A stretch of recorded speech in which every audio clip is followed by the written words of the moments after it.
저는 이 잠언에 나오는 말씀을 통해서 우리가 말 공부를 하면서 많이 이렇게 반성을 하게 됩니다. 그리고 말 조심하기 위해서 의식적으로 노력을 하고 있습니다.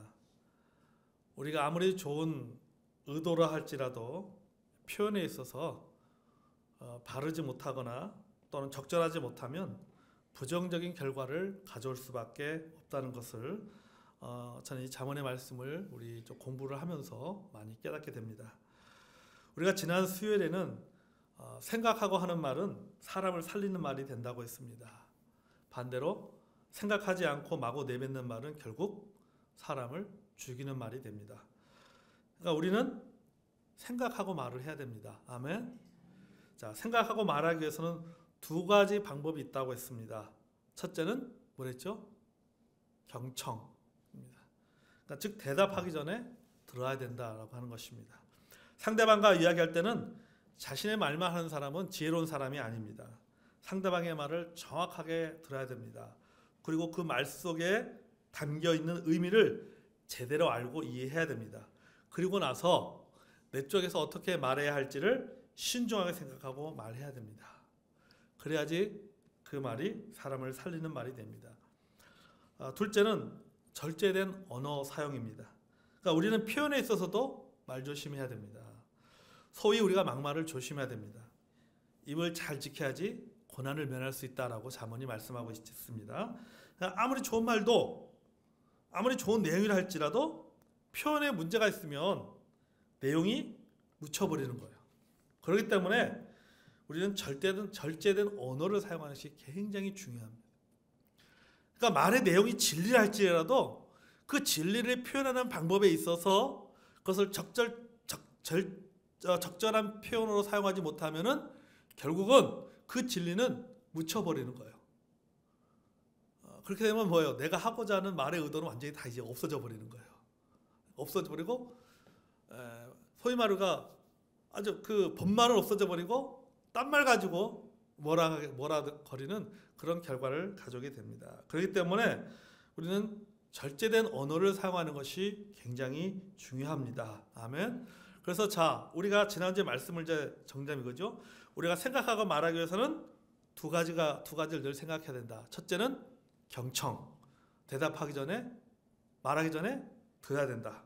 두 번째, 절제된 언어 사용입니다. 자, 오늘도 계속해서 살리는 말의 종류에 대해서 나눕니다. 오늘 본문의 말씀을 중심으로 해서 오늘 침묵에서 침묵. 여러분 침묵도 살리는 말입니다. 아멘. 여러분 서양 속담에 침묵은 금이다 라고 했습니다. 모아서 팔아먹자.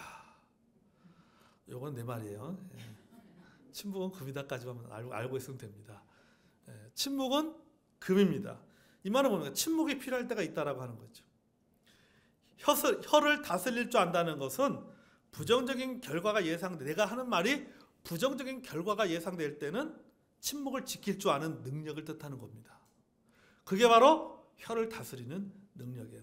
그러니까 내가 하는 말이 긍정적인 결과가 아니라 부정적인 결과가 있을 거라고 생각하면은 내가 막 말하고 싶은 욕구가 있어도 그 입을 다져야 된다라고 하는 거죠. 그게 혀를 다스릴 줄 아는 능력입니다. 여러분 때로는 침묵은요 아주 힘이 센 비언어입니다. 차마 말로 다 표현할 수 없는 다양한 의미와 가치를 함축하고 있는 거예요. 그래서 때로는 100마디 말보다도 침묵이 더 무겁고 깊게 받아들여질 때가 있습니다. 여러분 잠언은요 침묵은 슬기로운 자의 태도라고 이야기하고 있습니다. 오늘 본문에 보세요. 지혜는 너무 높아서 미련한 자가 미치지 못할 것이므로 그는 성문에서 입을 열지 못하느니라. 현대인의 성경에는 이렇게 번역을 했어요. 지혜는 미련한 자들이 도달하기에는 너무 높은 수준에 있으므로 중요한 문제가 토론될 때는 그들은 아무것도 할 말이 없다. 이렇게 번역을 했어요. 그러니까 침묵해야 할 때가 있다라고 하는 것입니다. 이 본문에 보면 침묵해야 될 때가 있는데 첫째, 상황을 이해하기에 충분한 지적 능력이 없는 경우에는 침묵하는 것이 더 바람직하다라고 하는 겁니다. 자, 하나님께서 주시는 지혜는요 사람들이 깨달을 수 있게 되어 있습니다. 그러나 미련한 자, 회개하지 않는 죄는 그것을 깨닫지 못할 뿐만 아니라 그것을 받지도 못하는 거예요. 하나님으로부터 그 지혜를 받지도 못하는 거예요. 이런 사람은 지혜를 이해할 수가 없는 거예요. 그것을 얻고 싶어도 얻지 못합니다. 또 의견을 내어놓아도 다른 사람들이 관심을 갖지 않습니다. 그는 길거리에서는 말할 수 있지만은, 여기 보니까 성문에서 말을 못한다고 했잖아요.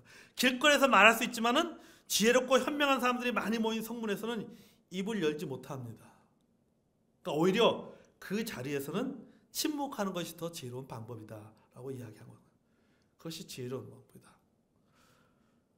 그러니까 내가 침묵해야 될 상황을 잘 이해해야 된다고 하는 거죠. 둘째는 자신이 미련하고 악한 일을 행한 것을 스스로 알고 깨달을 경우에는 침묵하는 것이 낫다라고 하는 겁니다. 잠언 30장 32절 보겠습니다. 찾아볼까요? 잠언 30장 32절.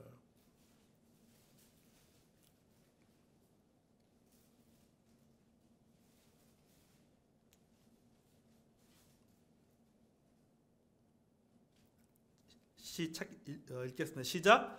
네가 만일 미련하게도 잘난 자였거니와 악한 일을 계획했다면 내 손으로 입을 막아라. 그랬잖아요. 자, 네가 만일 미련하게도 잘난 자였거니와, 그러니까 우리가 스스로 높일 때가 있어요. 그러니까 예를 들어 자랑하는 경우죠. 우리가 돈 자랑, 어떤 사람들은 뭐 돈 자랑하고 자식 자랑하고 물건 자랑하고 성공한 거 자랑하고 이것저것 막 자랑하는데, 뭐 이렇게 자랑하는 건 좋아요. 그런데 이것이 지나치면요, 상대방의 이맛살을 찌푸리게 만듭니다. 자랑도 지나치면요, 찌푸리게 하거나 화나게 만드는 거예요. 그러니까 이런 일이 일어나지 않도록 뭐 하라는 거예요? 스스로 입을 막아야 된다라고 하는 거죠. 침묵하는 것이 현명한 행동이다라고 말하고 있습니다. 자, 이렇게 상황에 따라서 침묵도 살리는 말이 됩니다. 아멘. 그러니까 우리가 말을 하지만은 그 상황에 따라서 우리가 입을 닫고 있어야 될 때가 있다라고 하는 것이죠. 자, 또 살리는 말은요, 이 침묵만이 아니라 부드럽고 친절한 말입니다. 아멘. 특별히 우리 예수 믿는 사람들은요, 우리 부드럽고 친절한 말을 많이 해야 됩니다. 아멘. 우리말 속담에 우리가 잘 아는 속담이 있죠. 가는 말이 고와야 오는 말도 곱다. 내가 얼마나 부드럽고 온유한 말을 했냐에 따라서 내가 들을 수 있는 말이 결정된다는 의미예요. 그러니까 내가 내 입에서 부드러운 말이 나고 친절한 말이 나면은 내 귀에도 무슨 말이 들리는 거예요? 부드러운 말이 들리는 거예요. 친절한 말이 들리는 거예요. 근데 내가 내 입에서 그런데 부드럽지 못하는 말, 강한 말 나오고 하면 내 귀에 들리는 것도 결국 뭐예요? 그런 말이 들리는 거예요. 여러분, 부드러운 말은요, 분한 마음을 가라앉게 만듭니다. 아멘. 우리 잠언 15장 1절 찾아보겠습니다. 15장 1절.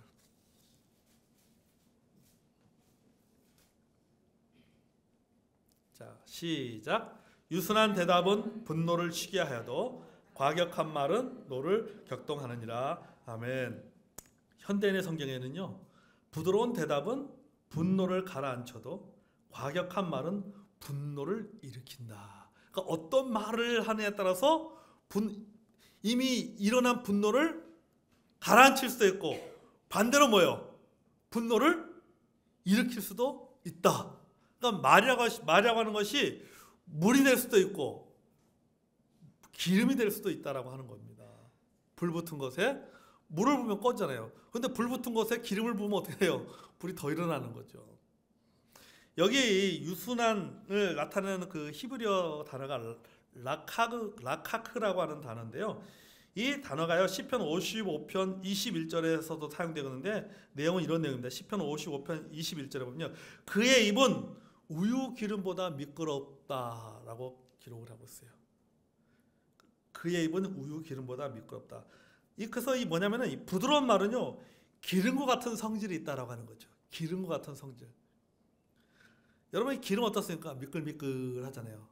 빡빡한 곳에 윤활유가 들어가면 어떻습니까? 잘 돌아갑니다. 그러니까 부드러운 말은 뭐와 같은가? 윤활유와 같은 거, 윤활유. 기름 같은 거. 여러분이 예수 믿는 사람의 말은요, 윤활유와 같은 말이 돼야 돼요. 그냥 빡빡한 곳에 예수 믿는 사람의 말로 인해서 그것이 부드럽게 돌아가야 된다라고 하는 것이죠. 이 마음이 상한 자와 노한 자를 부드럽고 유하게 만듭니다. 분노가 가득한 말을 하게 되면은 듣는 상대도 똑같이 분노가 가득한 말을 하게 되는 거죠. 여기 있잖아요. 과격한 말은 너를 격동한다고 했습니다. 과격한 말은 너를 일으키는 거예요. 화를 돋구는 겁니다. 쉽게 말하면요. 그러니까 내가 과격한 말 하면은 화가 돋궈서 결국 내게도 무슨 말이 들리는 거예요? 과격한 말이 들리는 거예요. 내가 이 베이비 하면은 저쪽에서도 저 베이비 이러는 거예요. 예? 뭐 하면은 욕을 하면은 상대도 나한테 뭡니까? 욕하는 거예요. 결국은 뭡니까? 과격한 말이 상대방이 너를 격동시켜서 결국 상대방이 나한테 무슨 말 하게 되는 거예요? 과격한 말을 하게 되는 거죠. 여러분, 목소리가 큰 사람이 이긴다고 생각합니다. 사람들은요. 목소리가 큰 사람이 이긴다. 이게 참 미련한 생각이죠. 여러분, 이것은요, 둘 다 죽이는 말입니다. 둘만 죽으면 상관이 없는데 이 주변 사람까지 죽게 만들어요. 과격한 말은. 그러니까 둘 다 서로 과격한 말로 치고받고 둘 다 그래가지고 서로 뭐 상처받고 서로 거기서 끝나면 좋은데 이것 때문에 이 주변 사람들까지 다 죽게 되는 거예요.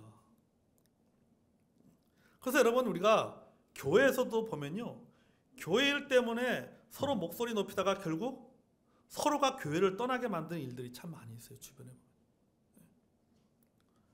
이런 경우에는요, 차라리 교회를 안 하는 것이 덕을 세우는 길이에요. 교회를 세우기 위해서 큰 소리를 쳤지만은 결과적으로는 교회를 무너지게 만드는 결과를 가져오게 되는 거예요.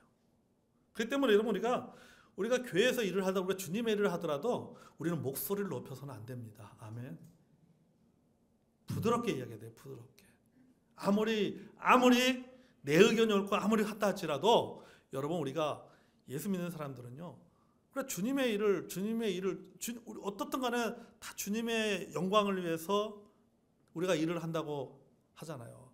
그렇다면 우리가 방법에 있어서도 우리는 그것이 참 덕이 돼야 되는 겁니다. 덕이 되는 거예요. 근데 우리가 너무 열정이 지나치다 보면 이렇지 못하는 경우들이 종종 보입니다. 어떤 담임목사 참 염려될 때가 있어요. 차라리 저러면서까지 굳이 사역을 해야 될 필요가 있을까? 굳이 저렇게 할 필요가 해야 되는가라는 생각이 들 때가 있습니다. 여러분, 하나님 오실 때는 중요한 것은 뭡니까? 사람입니다. 일이 아니에요. 교회에서 중요한 거는요, 사역이 아니에요. 사람입니다. 아멘. 여러분, 예수님께서 이 땅에 오실 때 왜 오셨어요? 사역 세우려고 예수님께서 이 땅에 오신 게 아니에요. 예수님이 이 땅에 오신 것은 사람을 위해서 오신 거예요. 사람을 살리기 위해서 오시고 사람을 세우기 위해서 오신 건지, 주님께서 이 땅에 오시는 이유가 일을 세우기 위해서 이 땅에 오신 게 아니다라고 하는 겁니다. 그러니까 일은, 사역이라고 하는 것은 두 번째예요. 여러분, 영혼이 중요합니까? 교회가 중요합니까? 교회가 중요한 게 아니에요. 영혼이 중요한 거예요. 영혼이. 교회는 두 번째예요. 왜? 영혼이 곧 뭡니까? 영혼이 곧 교회잖아요. 우리가 흔히 말하는 교회라고 하는 것은요, 조직이 아닙니다. 어떤 조직이 그게 교회가 아니에요. 영혼이 교회. 그 때문에 우리는 사역을 할 때 늘 우리가 생각을 해야 돼요.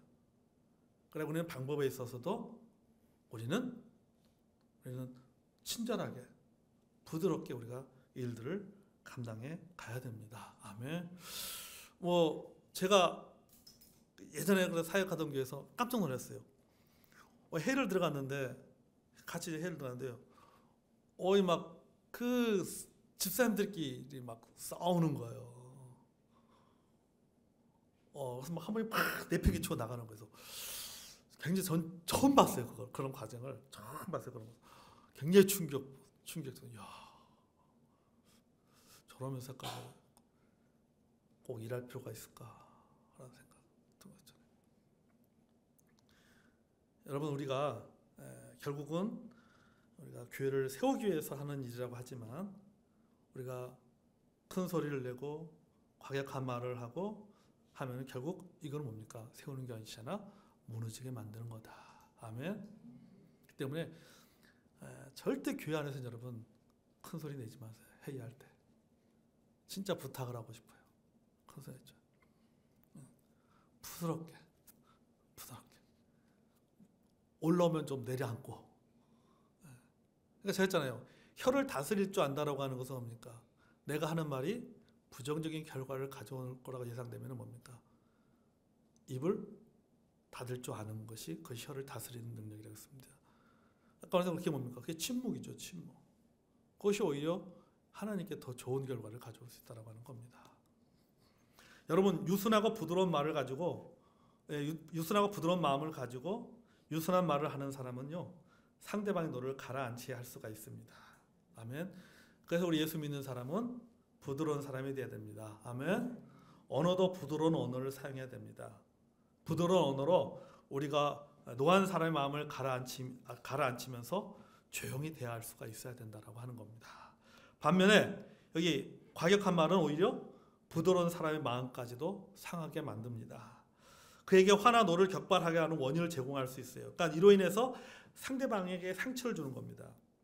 자, 이렇게 부드러운 말은 분한 마음을 가라앉게 만듭니다. 또 이 완고한 사람이나 윗사람을 설득할 수 있게 만듭니다. 부드러운 말이요, 완고한 사람도 설득시킨다라고 하는 것입니다. 자, 우리 잠언 25장 15절 보겠습니다. 잠언 25장 15절.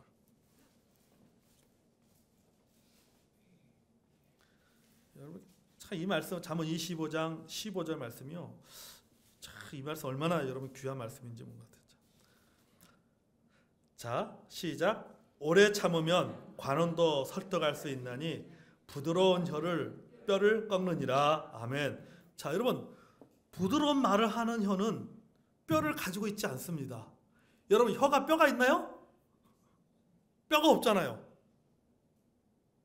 근데 여기 성경이니까 부드러운 혀는 뭐를 꺾는다고요? 뼈를 꺾는다고 그랬잖아요. 뼈를요.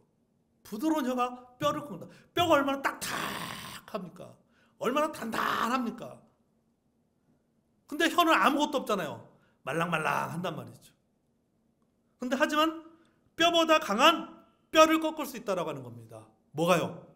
부드러운 혀가. 그러니까 부드러운 말이 딱딱한 것을 꺾게 만드는 거예요. 아멘. 아라속담에 부드러운 말은 철문을 연다고 했습니다. 사람의 마음을 움직이는 것은 큰 소리가 아닙니다. 여러분, 집에서 자녀들한테 막 큰 소리 친다고 해서 자녀들이 마음이 움직이는 게 아니잖아요. 우리가 다 자녀 키워봐서 알지만요, 큰 소리 친다고요, 오히려 더 튀어나가지, 오히려 더 반항하죠. 부드러운 말입니다. 여러분, 부드러움이 사람의 마음을 움직이게 합니다. 아멘. 저는 이 잠언의 말씀 있잖아요. 부드러운 혀가 뼈를 꺾느니라. 여러분, 이거 꼭 마음에 새기시기 바랍니다. 아멘. 우리가 자녀들 한번 생각해요. 저도 이렇게 보니까요, 여러분이 어렸을 때, 또 우리가 그 자녀들을 키울 때 아이들이 보십시오. 여러분의 지갑이 언제 열립니까? 자녀들이 부드러운 말을 할 때 지갑이 열리잖아요. 그러잖아요. 예? 부드러운 말 할 때 지갑이 열리지만 그냥 큰 소리 칠 때 자녀들이 막 소리 높이면요, 돈 주고 싶어도 줄 마음이 싹 사라져 버려요. 주고 싶어도. 근데 부드럽게 말하면은 그냥 열린단 말이죠. 그러니까 이게 부드러운 말이 얼마나 중요한지 몰라요. 잠언 15장 4절 보겠습니다. 잠언 15장 4절.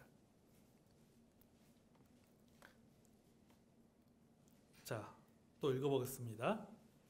자, 시작. 온순한 혀는 곧 생명나무이지만 패역한 혀는 마음을 상하게 하느니라. 아멘.